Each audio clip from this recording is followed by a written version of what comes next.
Another crisis in Washington now seems inevitable. The second government shutdown of President Trump's second term in office seems almost certain to happen, all as a result of what happened on Saturday, the deadly shooting involving 37-year-old Alex Pretty in Minneapolis, being shot and killed by ICE agents after their encounter. Now Senate Democrats are saying that they absolutely will not provide any money to ICE unless there are some serious changes. And here's the problem.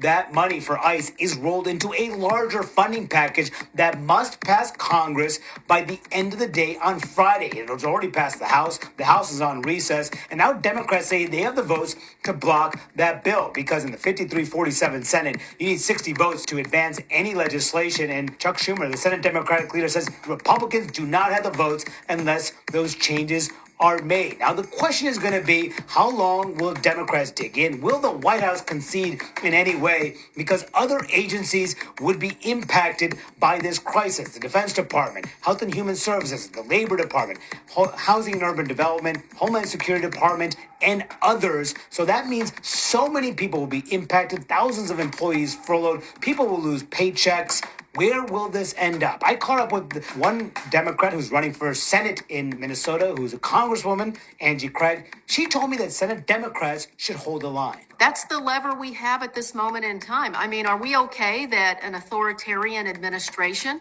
is taking over American cities? Are we okay that our First Amendment, our Second Amendment, and our Fourth Amendment rights under the Constitution are being violated? Hell no, we're not okay. But if we don't take a stand now, at this moment in time, America, look at what is happening in Minnesota. This is coming to a city near you. I think when you have a government that's being weaponized against its own people, against its own communities, when it's being weaponized against allies across the globe, it should be shut down. I think it's worth shutting down the government when that government no longer serves the people of this country. Well, absolutely. I don't think they should just stop with the DHS bill. I think there's 12 of them. They divided them up.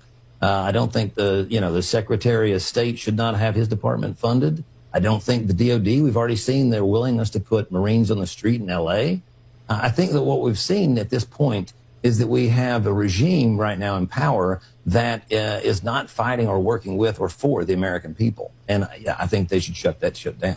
This isn't any message you want to send directly to ICE, Trump, and the billionaires behind him? Get out. We'll drive you out. We have workers right now that are scared to commute to and from work, our own families that are deeply affected, folks that are sheltering in place, folks can't go to work themselves because they're scared of getting swooped up and taken away. Students are dropping their classes. They are dropping completely out of education because they're too afraid, and they're documented. They're too afraid anyway. We have some patients that won't give us full names. People will not want to come in if they're sick, so I won't be surprised if another outbreak of a sickness happens because people are not getting treated. The fact that they're getting over, $5,000? $50,000 for a sign-in bonus, and I'm over here taking care of patients for $2,000 sign-in bonus makes no sense to me. Quite a few of my fellow members in the union are immigrants. I love them, and I'm here to support them and drive ICE out. It's an ugly truth, but the way that this country runs is